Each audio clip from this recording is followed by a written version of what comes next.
Now, protests have broken out in Egypt against President Muhammed Morsis. It's a story we spoke about in our World Wrap. To build on it now, there's been a reply as well of the Arab Spring. Nearly 2 lakh people converging at the historic Tahrir Square in Cairo to protest Morsi's decision to give himself sweeping powers. The world watches each passing moment in Egypt. The uproar continues. So far, President Muhammed Morsi hasn't managed to end the anger surrounding his constitutional declaration. Now some lawyers have joined the chorus of dissent, calling for the fall of the regime and questioning the right of the president to issue such a decree in the first place. This declaration is void and obsolete. It has no legal or constitutional basis. There has never been such a decree in Egyptian history since the pharaohs.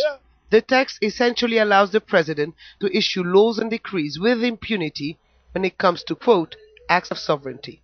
But what does that mean? They have always been immune from judicial oversight.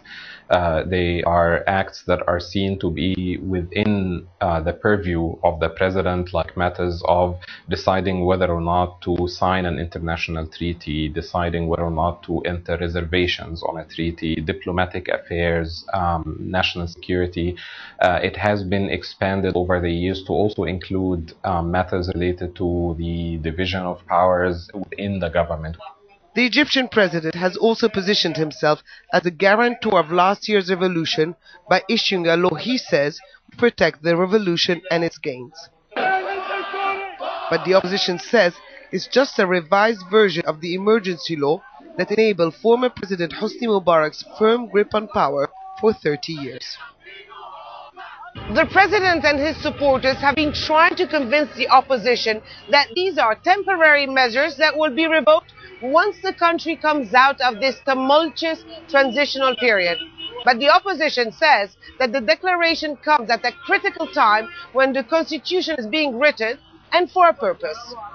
Liberals and seculars have pulled out of the Constituent Assembly and want the courts to dissolve it for the second time in less than 6 months. They fear the dominance of religious parties within the 100-members body.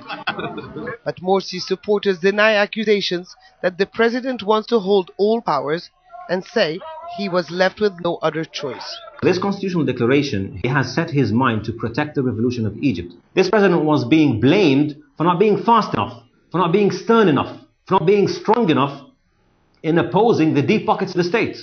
He acted upon it now, and he showed enough courage and enough will to actually create this cementing process. Right now, if this president was out to grab more power, he wouldn't have protected the Constitutional Assembly that by design is stripping him from over 60% of his power. So far, the net result of the presidential decree is deeper divisions between the two sides, which have traditionally been very suspicious of each other, with no common ground in sight. Abdul Hamid, Al Jazeera, Cairo.